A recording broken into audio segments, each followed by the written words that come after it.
ئێوە پێویستی ڕادیۆی دەنگی گەل دەبن.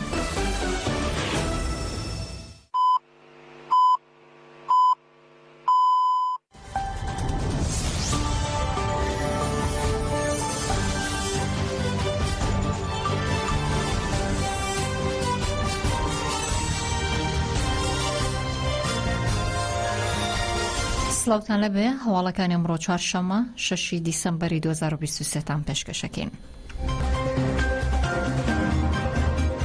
ئێوارەی دوێنێ فڕۆکە جەنگەکانی دەوڵەتی تورک لە دووکاتی جیاوازدا دەبەری برادۆستی سەر بە شارۆچکەی سیدەکانی پارێزگای هەولێریان بەردومان کرد و تا ئێستاش ناو بەناو وەکو باسییان کردوە تا درنگانێکی شەو فڕۆکی جەنگی بە ئاسمانەوە دەنگی بێسراوە. فڕۆکە جەنگەکانی دەوڵەتی تورک دوو جار دەبەری برادۆستی سەر بە سروری پارێزگای هەولێریان بەردومان کردووە.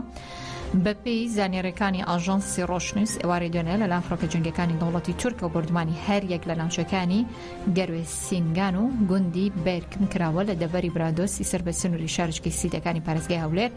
هەروەها دواتریش بۆ جارێکی دیکە هەمان ناوچەی پاشکەمێکی تر بردومان کردوێت و بۆ وتەی سەرچاوێک لە سنوورەکە بە ڕۆشنێنسی ڕاگەاندووە تا درنگانێکی شەو دەنگی فڕۆکەی جەنگی بە ئاسمانی ناوچەکەەوە سوڕاوەتەوە و دەنگی بیسراوە. بردومانکردنی برادۆس لە کاتێکدا کە هەردوێنێ لە سنووری ئامەدی لەلایەن فڕۆکە جەنگەکانی دەوڵەتی تورکەوە شوانێک و هاوڵاتیەکی سنوورەکە کران ئامانج و لە ئاکامدا شوانەکە بە سەختی بریندار بوو، هاوڵاتێکەش گیانی لەدەستدا.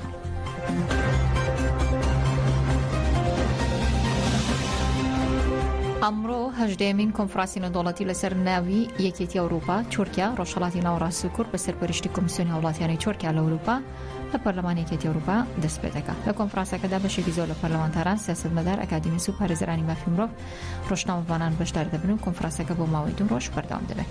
وتارەکانی کۆنفرانسەکە بۆ سەرزۆری نەیزمانەکانی جیان وەردەگەڕێت. دانیشتنەکانی ڕۆژ یەکەم لە نێوان کاتژمێر 4 بۆ 8 ئێوارە بەڕێوە دەچێت. سەرۆکی کۆمیسیۆنی هاوڵاتیانی تورکیا لە نەرویج، ئەکادیمیست لە زانکۆی بەرگەن، کاریان ویسرهایم جێگیری سەرۆکی پەرلەمانی ئەوروپا لە گروپی چێف، دیمیترۆس پاپادیمۆلیس ئەندامی پەرلەمانی ئەوروپا لە نەمسا، ئەندریاس شیدر لە یەکێتی پێشکەوتنخوازی دموکراتی و سوسیالیستەکان لە سەرەتای کۆنفرانسەکە پڕیارە وتاری خۆیانیان هەبێت. بابەتەکانی کۆنفرانسەکە بریتی دەبن لە دوای هەڵبژاردننی گشتی تورکیا، ڕووداوەکانی دوای هەڵبژاردن، دۆخی ئۆپۆزیسیۆن لە پەیوەندیەکانی نێوان تورکیا و یەکێتی ئەوروپا، نزیکبوون و یەکێتی ئەوروپا لە پرسی کورد، پەیماننامەی لۆزان لە 100 ساڵی خۆیدا، گۆشەگیری ئیمرانی، خێرانی ناتۆ، سوێد، پرسی ژنان، چارەسەر کێشەی ئێکۆلۆژی و کێشەی کوردان.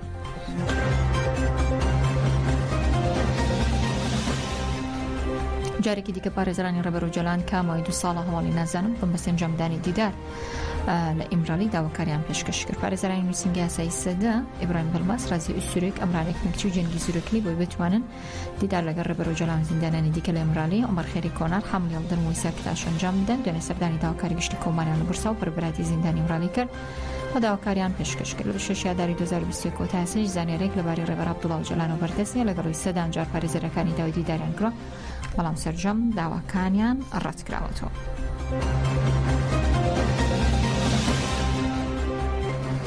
ئیسماعیل عوسمان مامۆستا لە زانکۆی سلێمانی و عەلی عەزیز سن و سەر و چالاکوان لە شاری سلێمانی داوای ئازادیجوستی ڕێبەرۆجەلان دەکەن و دەڵێن ڕێبەرۆجەلان ئەگەر لە توندترین گۆشەگیریشدا بێت لە ناخەموو تاکێکی کوردە بە ئازادبوونی پرسی کورد و ئازادی دەدەنێتە قۆناغێکی ترەوە. مامۆستایەکی زانکۆش دەڵێت دەوڵەتی تورک لە ڕێبەرۆجەلان دەترسێت. یەکێ لەو کەسایەتی دیارانی و لە ناو کووردا کە بەردەوام کاریگەری لەسەر بیر و هیز و بیرکردنەوە هەبووە لە بەشی باکوور بریتی بۆ لەم کەسایەتی عەبدوڵڵا ئۆجەلان.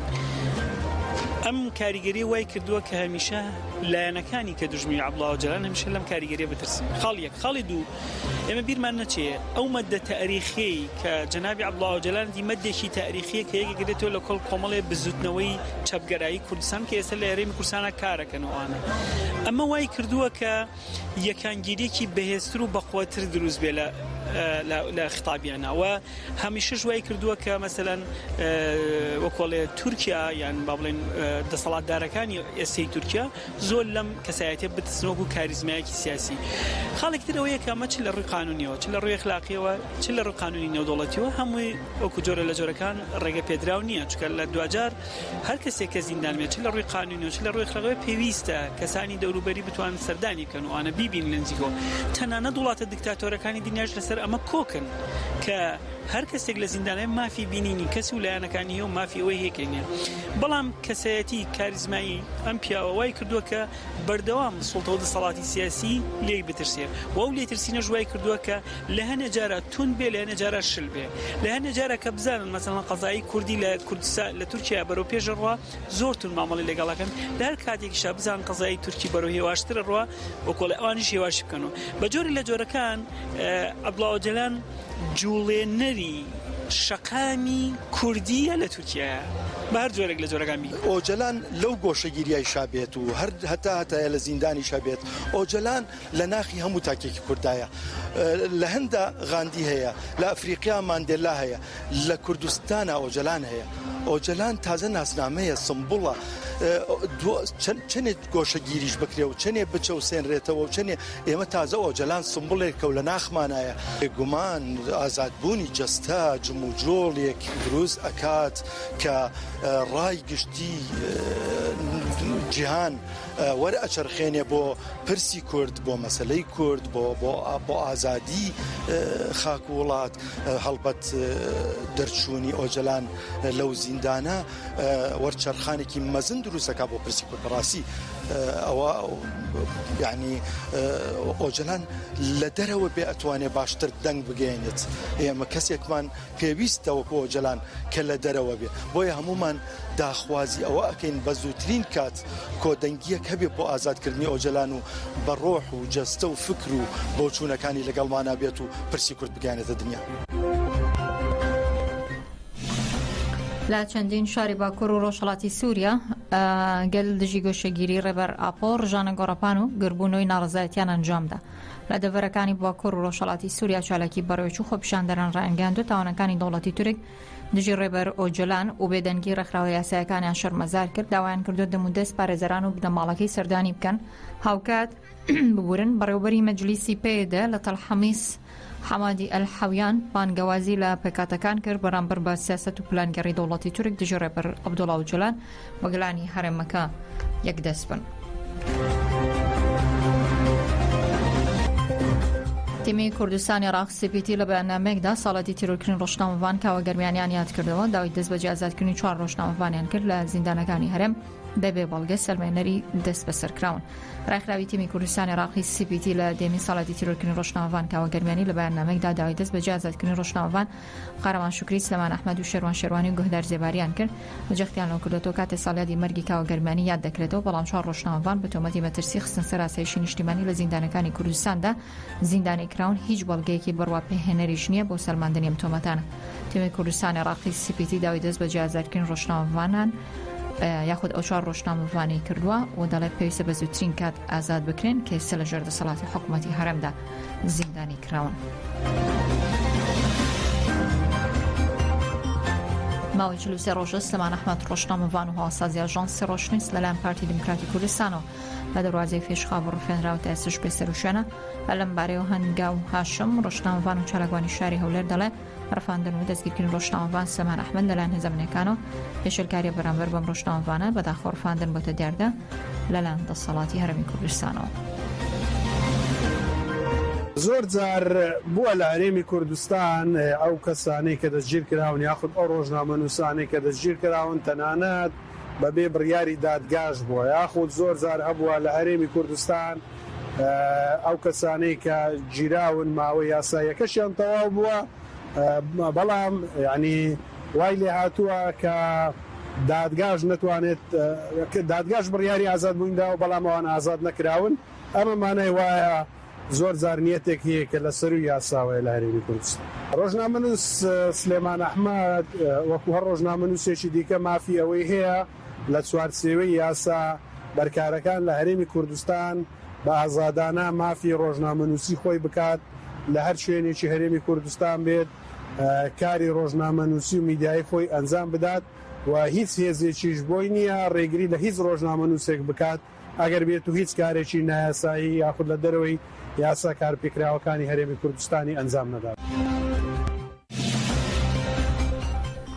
بە پەیاماری بەڕێوەبەرەتی گشتی بە ڕەنگاربوونەوەی توندوتیژی خێزانی و ژنان لە دەمانگی ئەمساڵدا لە هەرێمی کوردستان نزیکەی 4000 حاڵەتی توندوتیژی تیژی ژنان تۆمار کرا فانک شەفێق بەڕێوەبەراتی گشتی بەرەنگاربوونەوەی توندوتیژی خێزان و ژنان لاڵمەتی گیانی 16 ڕۆژەی بەرەنگاربوونەوەی توندوتیژی دژی ژنان دەڵێ جۆری توندوتیژەکان گۆڕانکاریان بەسەرداهاتوە بە جۆرێک توندوتیژی ئەلکترۆنی لە ڕێگەی تۆڕە کۆمەڵایەتیەکان و باڕەشەکردن و گێچەڵکردن ڕۆی لە زیادبوون کردووە.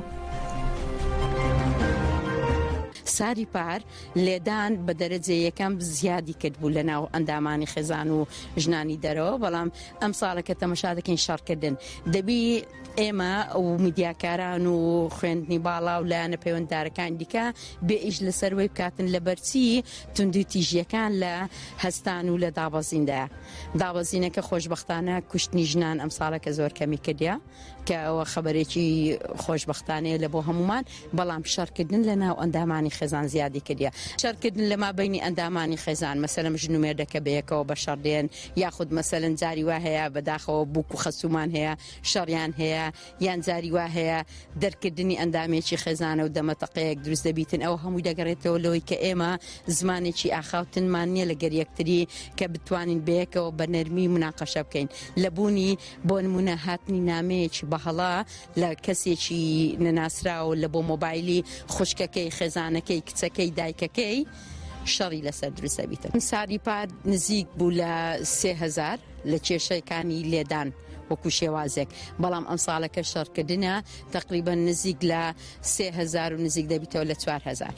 بەڵام ئەوەندەی کە هەیە دەتوانین بڵێن ساڵی ئەم ساڵ 13000 کەیس نزیک لە 13000 و ئەوانە نادرا لە بۆ محکەمەکان کە ئەو کەسانەنە ڕویان لە نووسنگەکانی مەکردیا.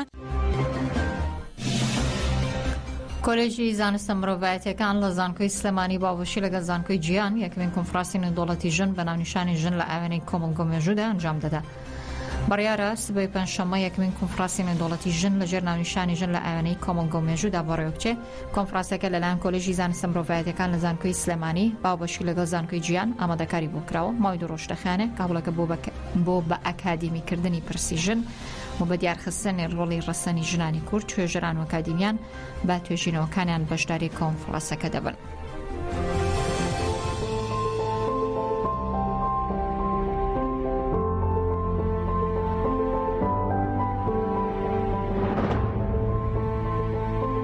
زانکۆی سلێمانی و زانکۆی جیان بە هاوبەشی یەکەمین کۆنفرانسی نێودەوڵەتی ژن ساز دەکەن کە لەژێر دروشمی ژن لە ئاوێنەی کۆمەڵگە و مێژوودا.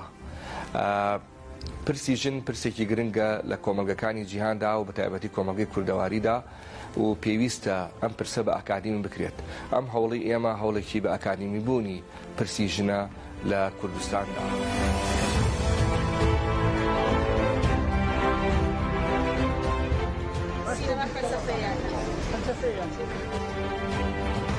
مێژوو شوناسی کورد هەر لە سەرەتای مرۆڤایەتیەوە تاوەکو ئێستا مێژوویەکی گرنگ و پرشنگداری هەیە. هەر لەم سۆنگەیەوە کۆلێژی زانستە مرۆڤایەتیەکان بە گرنگی زانیوە لە یەکەمین کۆنفرانسی نێودەوڵەتی تایبەت بە ژن ڕێبخات.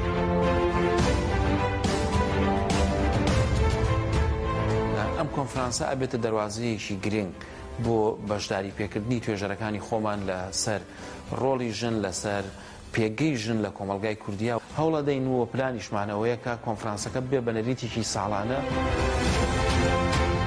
کۆنفرانسی ژن لە ئاوێنەی کۆمەڵگە و مێژوودا بەم نزیکانە دەست پێ دەکات. بەم زوانە یەکەمین کۆنفرانسی نێودەوڵەتی ژن لە پایتەختی ڕۆشنبیری کوردستان لە پارێزگای سلێمانی دەست پێ دەکات.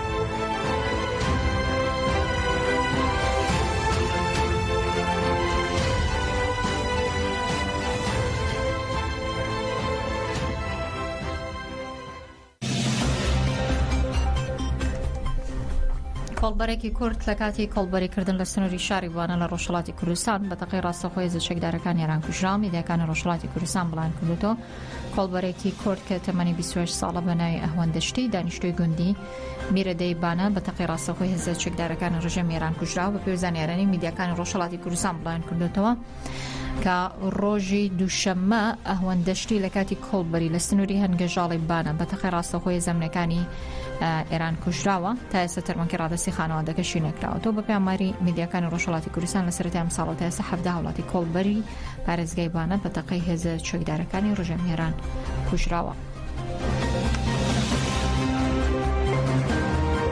لە لە دوایین هەواڵدا لە دوای کۆتایەتنی ئاگربەستەوە بە ڕۆژی پێنجەم جەنگی نێوان حەماس و ئیسرائیل بەردەوامە گرچەکان فراوانتر دەبن و بۆی بۆردمانەکانی ئیسرائیل بۆ سەرکەرتی غەزە ژمارەگیان لەدەزان بۆ 16248 کەس بەرز بۆتەوە. میدیاجیانەکان بڵاوان کردوەوە گرچی ئاڵۆزەکانی ناو حەماس و ئیسرائیل لە کردی غەزە بەرەو پەرەسەندنی زیاتر هەنگاو دەنێ بۆ ڕێژێکیان لەدەستدان برینداربوون بۆی بۆردمانەکانی ئیسرائیل و بەرەو ڕێژێکی بەرزتر هەڵدەکشێ. هاوکات بزوتنی حەماس ڕایگەاندووە لە 7 تشرین یەکەم سەرەتای سەرهەڵدانی گرژەکان لەگەڵ ئیسرائیل تاوکە 16248 کەس لە کەرتی غەزەگیانی لەدەستداوە کە لە سا هەفتەیان ژن و منداڵن زیاتر لە 40,000 کەسیشان بریندار بوون. لای خۆشەوە بەرپرسێکی ڕێکخراوی تەندروستی جیهانی لە غەزە باسی لەوە کردووە بارودۆخی کەرتی غەزە هەر کات ژمێرە خراپتر دەبێت لە کاتژمێری پێشخۆی لە کاتێکدا ئیسرائیل بۆردمانەکانی بۆ باشوور لە دەوروبەری شارەکان خان یونس و ڕافح چڕ دەکات و لە هەمان کاتدا سوپای ئیسرائیل کوژرانی دوو سەربازی دیکەی لە کاتی شەڕەکەی کەرتی غەزە ڕاگەاندووە. بەمە ژمارەی ئەو سەربازانی ئیسرائیل سەرەتای جەنگ و کوژران گەیشتۆتە 406 سەرباز. لە 7 تشرین یەکەمەوە لە دوای هەرشێکی چەکدارانی حەماس بۆ سەر ئیسرائیل جەنگی نێوان فەڵەستین و ئیسرائیل دەستی پێکردووە لە هەردوولا بە هەزاران کوژرا و برینداری تاوکێ سەلەکەوتوتەوە.